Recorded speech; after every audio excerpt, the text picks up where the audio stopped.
The Steve Warren Project.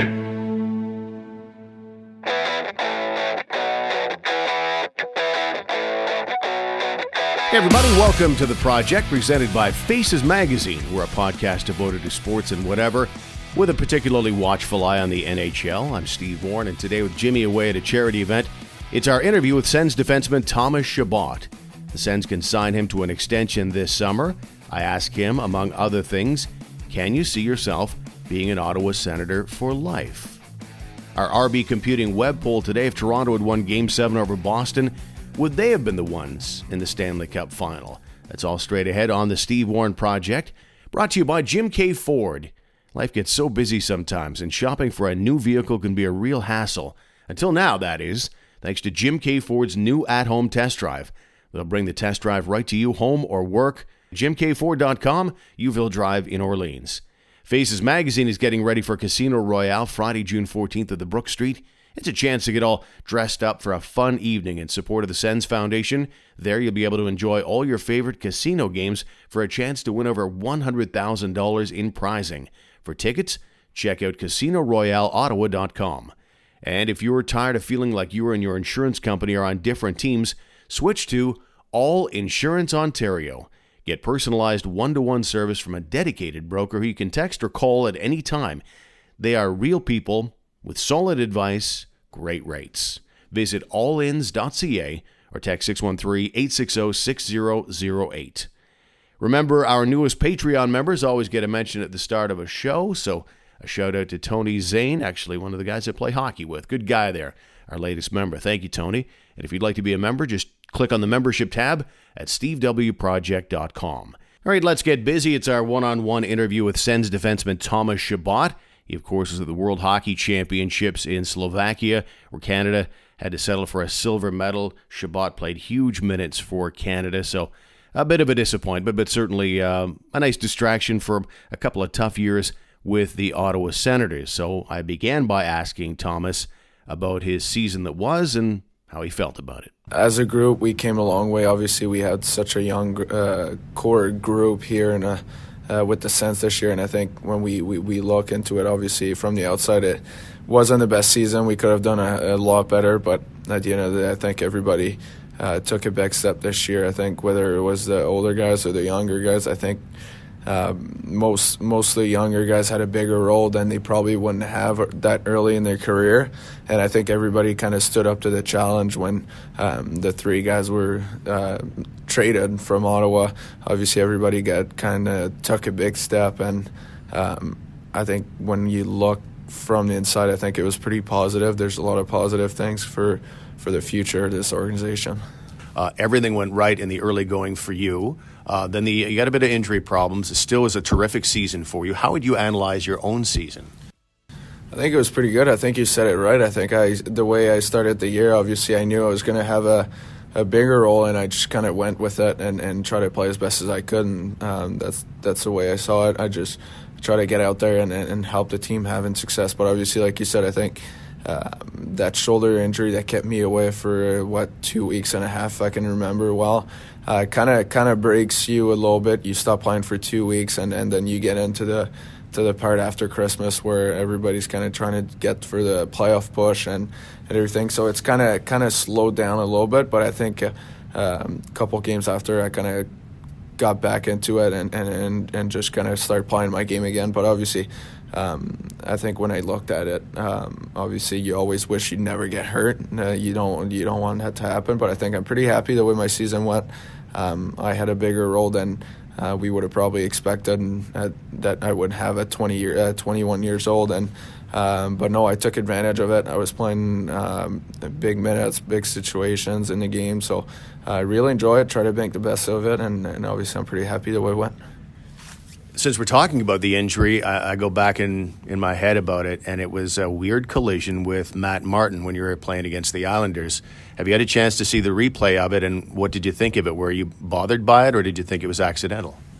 I mean, I know, like you kind of expect that guys will finish their hits on me and everything, which is totally fine. That's part of the game. but that on that play, I just went and tried to catch the puck, and I missed it, and he was already on his way to come hit me. Hopefully, I was going to catch the puck, but you know what? Like I was talking with the guys when it happened in the locker room, it's the number of times you get hit that way and nothing happened, and that one time I guess my shoulder didn't take it too well, so. Those happens. I wouldn't be ready to say that it was a dirty hit or it wasn't. He meant to injure me. I'm pretty sure still at this point that he didn't mean to do that. He just wanted. He's a physical guy. He's a big guy. He's an energy guy. He wants to do that for his team, which is totally fine. But you know what? It's just unfortunate bounce. Just the way he hit me, my shoulder just didn't take the impact too well, and it happened. So you mentioned how you had to say goodbye to some teammates, some friends via they're free agents. There were some trades made, and we go all the way back to September with that, with Erik Karlsson being traded away. Can you talk a little bit about what your short time with Erik Karlsson meant to you? Was he a mentor? What kind of influence did he have on you?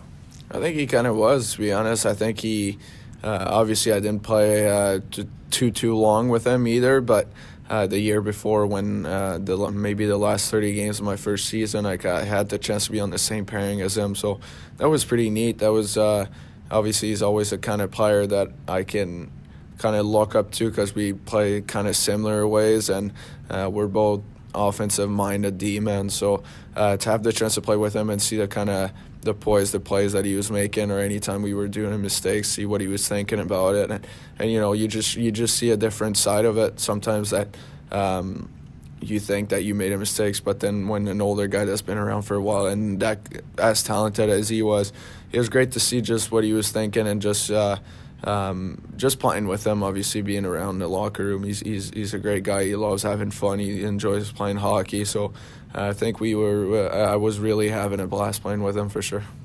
When it comes to the organization as a whole, there's certainly been lots of talk about this and that away from the ice. As players, do you kind of shut all that stuff out and just focus on what you have to do on the ice?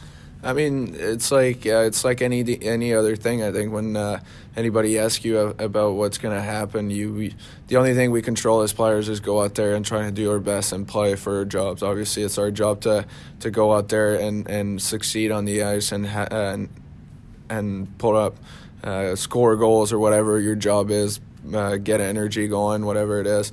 That's our job, and the only thing we can focus on is trying to make it a good group of guys here and make it fun to come to the rink every day and being hardworking guys. And I think that's one thing we did at the end of the year is everybody was having fun coming to the rink. Everybody was working really hard in practice, and that's something we want to keep going for the future. Yeah, on that front, are you guys optimistic about the coming season? There's a lot of good young talent here. There's some in Belleville. There's some playing NCAA ranks. There's certainly a lot of good pieces here. Can you describe what your emotions are when you think about coming back to work in late September? Yeah, it'll be good. I think obviously, like you said, we're still a young group of guys, but I think the way everybody finished the year and everybody took the challenge of having a bigger role in that team, I think it's huge. Obviously, everybody's coming into next year. We all have a year in our experience bag, and we all know what it takes to win in this league. It's a hard league to play in. We play pretty much every second day, so it's hard to be consistent. But after your first year, you kind of understand that a little bit more. So I'm hoping that everybody will get the work that they have to do to get done this summer. Obviously, we're all different type of people. We're all different players. We all have different things to get better at in the summer. But I think, obviously, the way the season finished, a lot of younger guys made good they showed good things on the ice. They're also really good people off the ice, so that's only positive. I think we can really look ahead to next September. Certainly when people talk about the great young talent on this team, they talk about two people first and foremost. They talk about you, and they talk about Brady Tkachuk. What's it like to be a teammate of Brady Tkachuk's? It's great. He's we're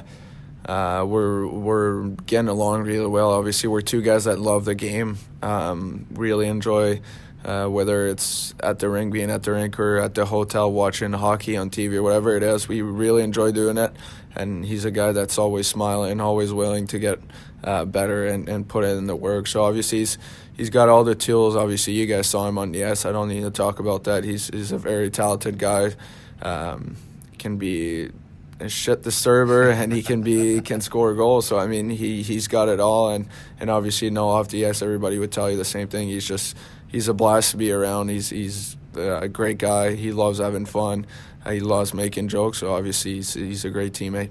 At the year-end press conference, Pierre Dorion wished out loud to the media that he'd love you to be an Ottawa Senator for life. Maybe a word on that. Could you see yourself as an Ottawa Senator for life? I definitely could, yeah. Not obviously. I still have a year. We'll see where this goes. I don't know a whole lot about it right now, so I can't really say anything. But for sure. What did you feel like when the boss of the team says something like that about you? It's fun for sure. I think he sees me being on the team for a while, so obviously it's always positive for a hockey player. And with the year we had in the group of guys, like I was saying, I'd love to be around here for a bit. Okay, so let's describe your plans for the summer. Like, what does Thomas Chabot like to do come summertime? Obviously, every summer I always try to get stronger. That's the main thing. I'm not the biggest guy, not the strongest guy, but obviously I'm still young. We're still working a lot on that. But at the end of the day, every summer it kind of looks the same. You kind of learn a bit more. Obviously, this year I played more minutes, so we're going to have to watch that on working out, because you're trying to work out for an 82-game season, not a 10-game season, right? So we're going to have to be looking into that, but obviously get on the ice, work on my skill, work on my skating again. Obviously, with being stronger, that includes having a better shots and being more dangerous with it. Okay, so there's the business side of Thomas Chabot in the summertime. Maybe you could tell us a little bit about what you like to do for fun. Is it cottage life? Is it golf? Is it video games? What do you like to do come summertime? I'm a big, obviously, all my buddies and everybody's working, so I'll mostly be playing golf and maybe later in the day during the week. But obviously, I'm a big golfing guy in the summer. I play with my buddies, a lot of basketball as well. Do tennis, so I kind of do a little bit of everything. I like staying active. I'm not a big fan in the summer of staying inside the house and just hanging out. Obviously, I try to take advantage of the weather, especially. Hopefully, we get a summer like last year and we get some great weather. But no, I like doing. Big fan of golf and a major basketball fan, but I like to do a little bit of everything. I'll play baseball, I'll play tennis once in a while, so to kind of touch everything a little bit. Do you stay here all year round now? No, I do go back home just outside of Quebec City. Where is it? Saint-Marie-de-Beauce. What kinds of things about that area? Like, if you could take a thing you love about that area and bring it to Ottawa, like, what would it be? Like, is there a thing that you love about that area that you say, okay, I miss that? Obviously, it's in the country. It's a really small town. Obviously, Ottawa is a lot bigger. There's a lot more traffic, but I think it's just the fact that over there, all my family, all my buddies, everybody's there. I went to school. We pretty much all know. That's the kind of joke that people know about the area where I'm from, is that we all know each other and we're all cousins. That's what they say about it, but we're not all cousins, but we all know each other, and just to be there, it's my family's there, my brother's there. All my friends are there, so just going back there for the summer, kind of, and especially that it's not too far from here. So anytime I need to come up here for anything, it's really accessible. And but no, I just love that place with all my buddies and everybody there. Almost every NHL player who comes out of a small town has got a story of it was a special backyard rink, it was the river, it was the city outdoor rink. Did you have an outdoor rink that you spent hours and hours on? Yeah, I did. I did have my basement as well with my brother and my dad. Actually, we played so much hockey down there, but during the winter it was my dad was a teacher, so every time I come back to school he always wanted me to do my homeworks, and I didn't want anything to do with it because I just wanted to go skate out there. Where I'm from, my neighborhood is we're all guys from.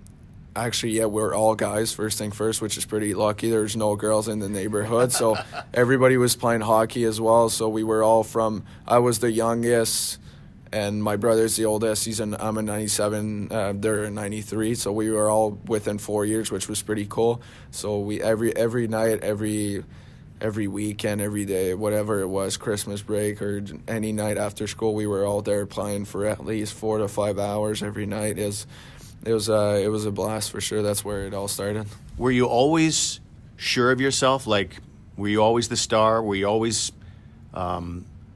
fairly certain you had a shot at the life you're living right now? And maybe at what stage did you realize that this was something that I could maybe make a reality?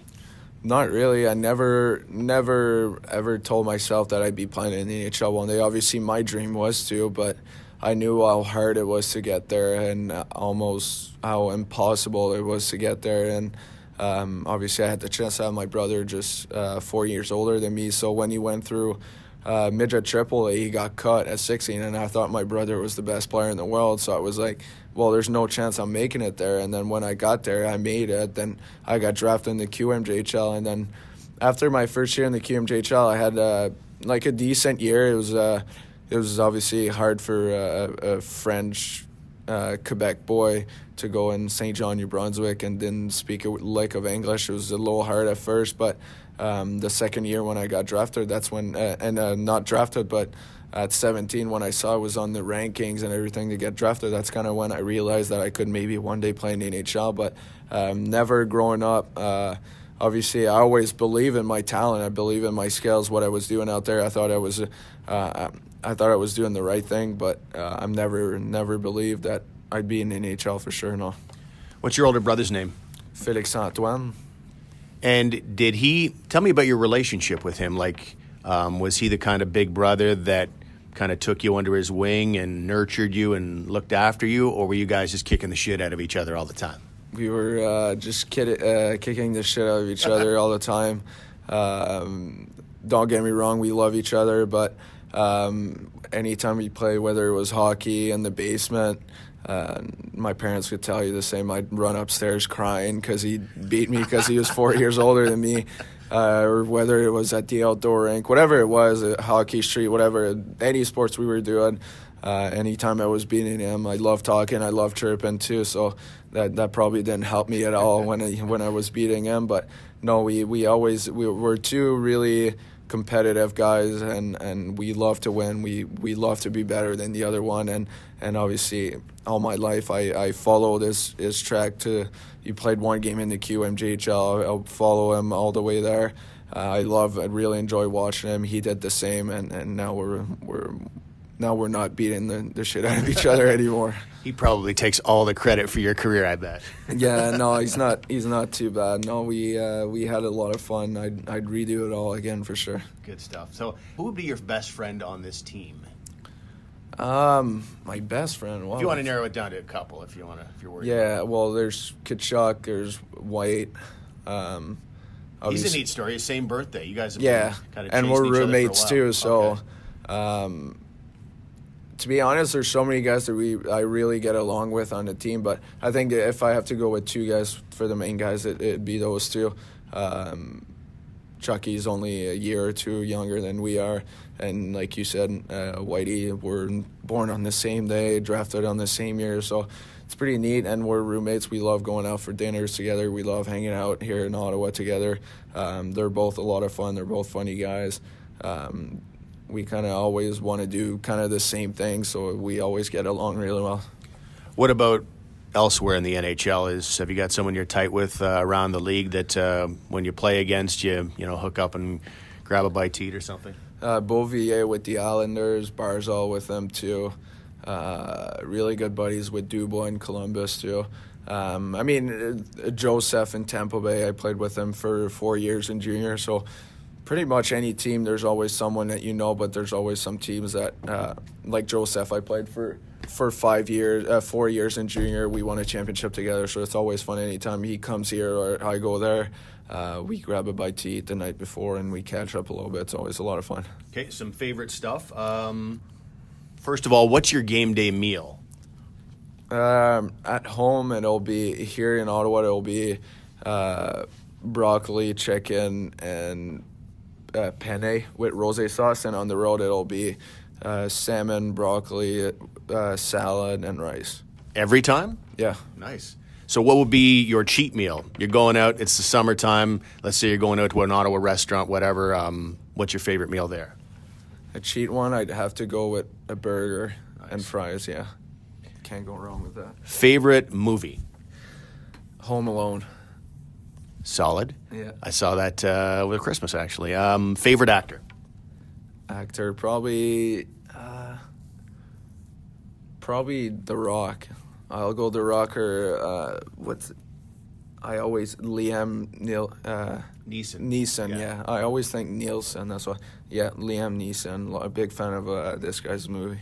He's terrible, though, I think, at looking after his family. They're always getting kidnapped all the time. and do you watch Ballers at all with The Rock? I didn't, but Schwartzy here is a big fan of that show, too. I always trying to get it. I think it's on HBO, right, or something like that? It is, yes. Yeah, I haven't looked at it, no. What about if I were to go into your iTunes library, what kind of music would I be finding? Mostly rap. Anyone in particular? Big fan of Drake. Lil Baby, a bunch of them. Anytime there's a new song, I like to listen to it and see if I like it or not. What about video games? Fortnite.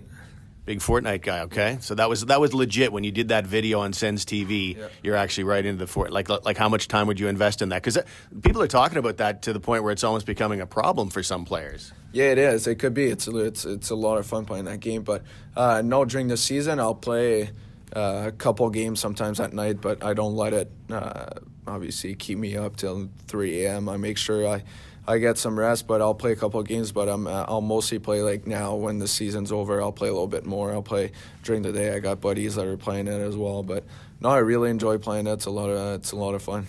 What would you say is your most prized possession? Let's say, God forbid, that your apartment or your house or your condo, whatever, it catches fire. You've got time to save one thing. What would it be?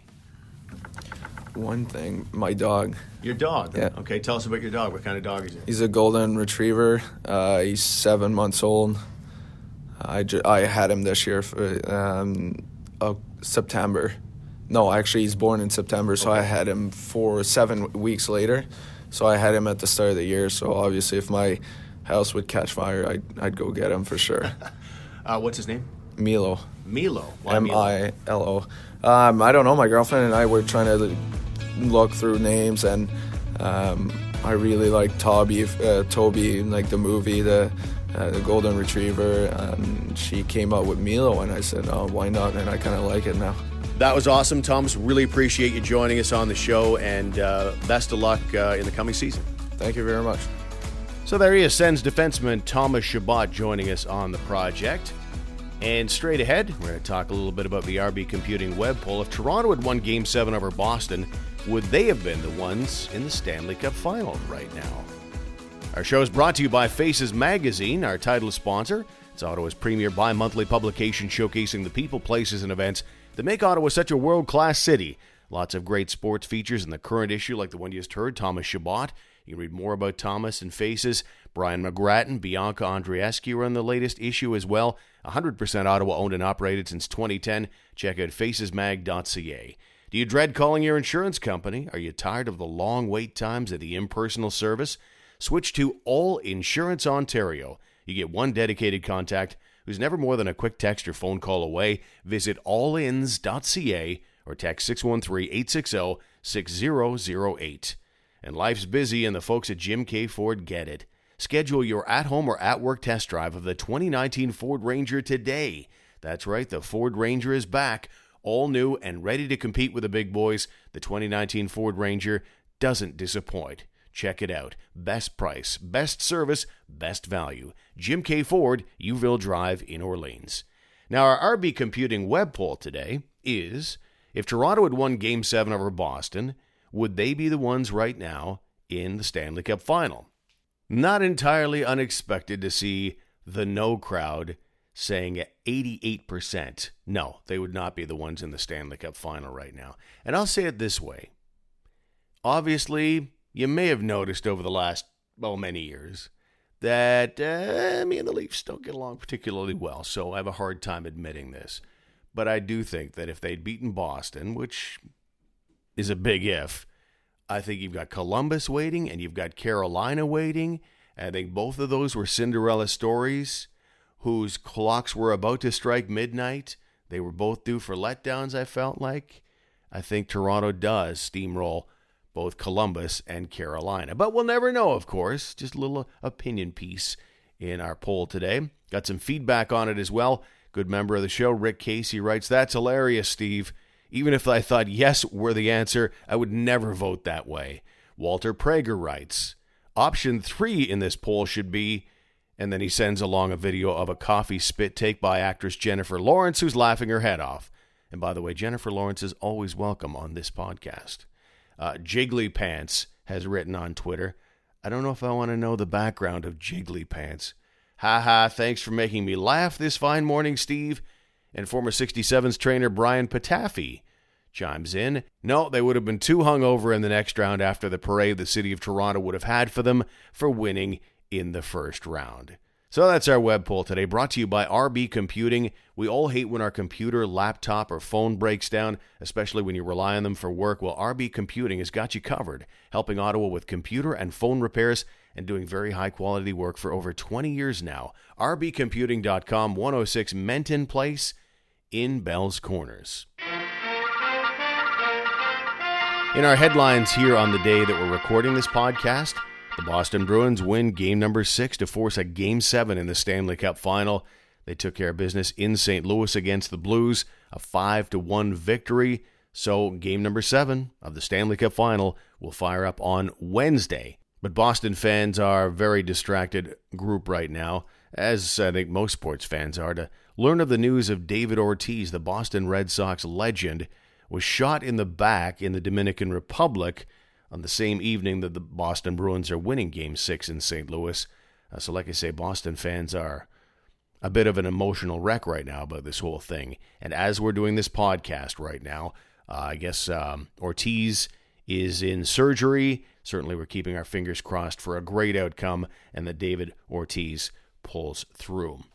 We're also getting ready for the NBA Finals. The Toronto Raptors on Monday night, that'd be June 10th, again, sorry for the timelines, they have a chance to win their first NBA championship. Basically triple match point. And they've got 3 chances to close this thing out.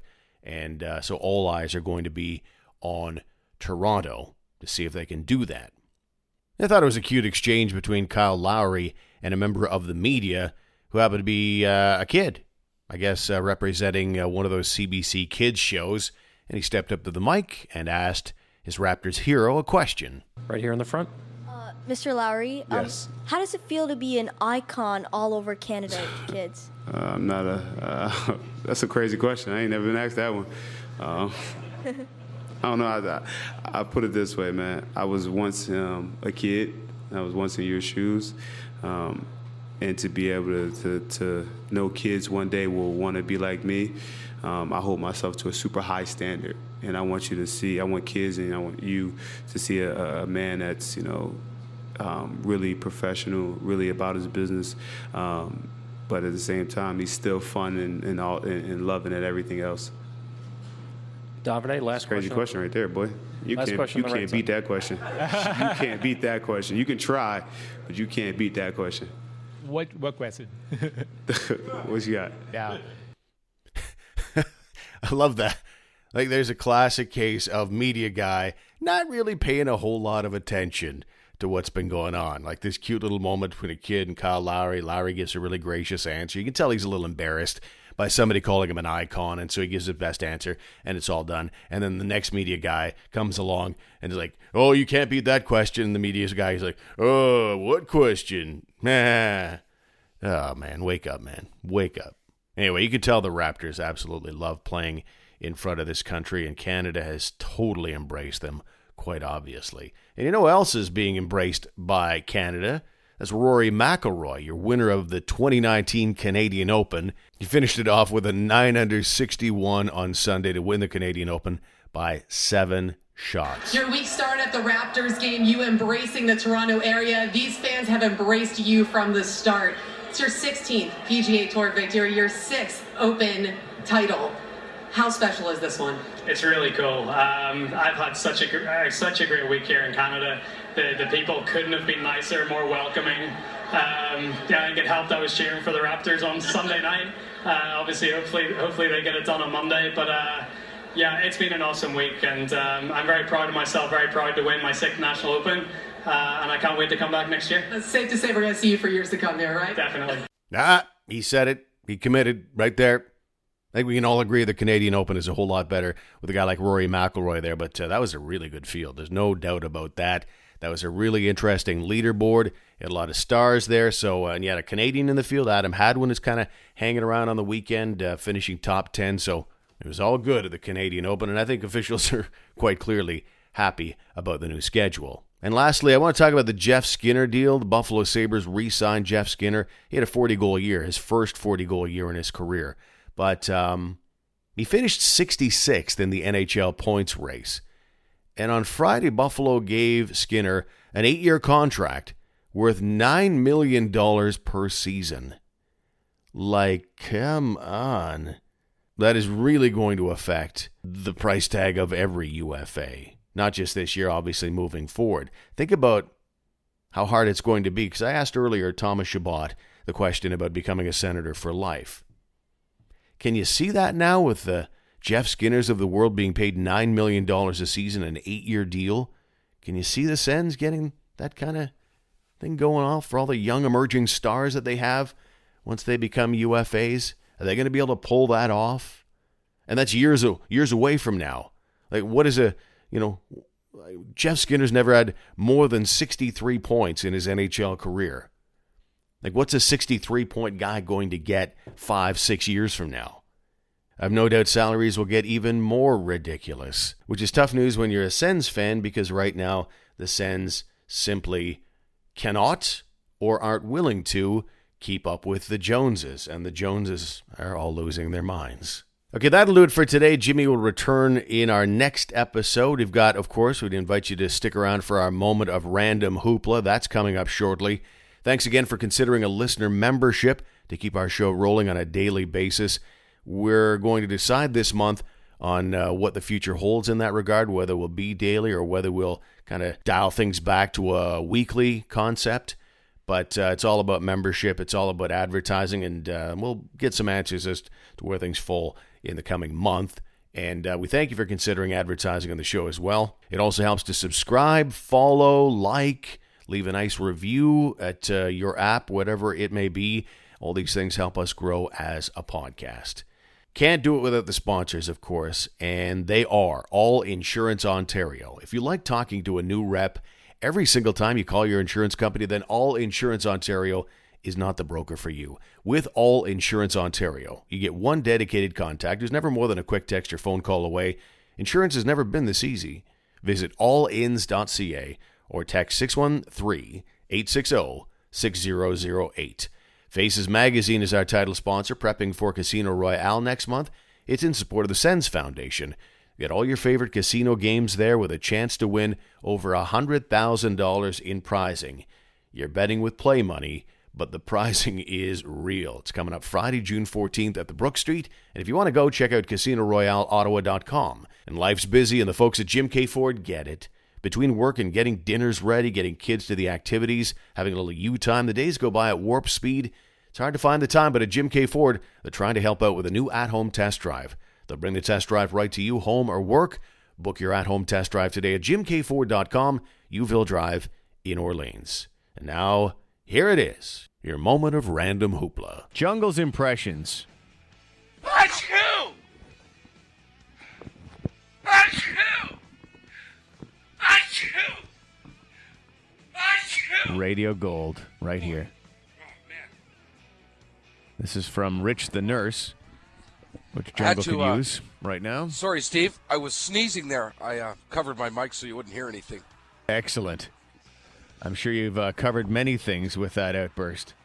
Achoo! It happened again, Steve. But I covered my mic so you wouldn't hear it. Thank you. Sorry, go ahead. Had a sneeze attack. Boys, I think we have a replacement for the yes-no game. Jungle's impressions. Yeah. He does about 10, and if you get one right, you win. They all sound the same except for the Lowell Green taking a dump impression. That one was spot on. I mean, I had the unfortunate experience of sitting in a stall next to Lowell at the Legion in Carleton Place, and at first I thought it was Barney doing star jumps until Lowell walked out. I'll be back, kids. Oh, no. Oh, boy, gotta go. Take it. The Steve Warren Project.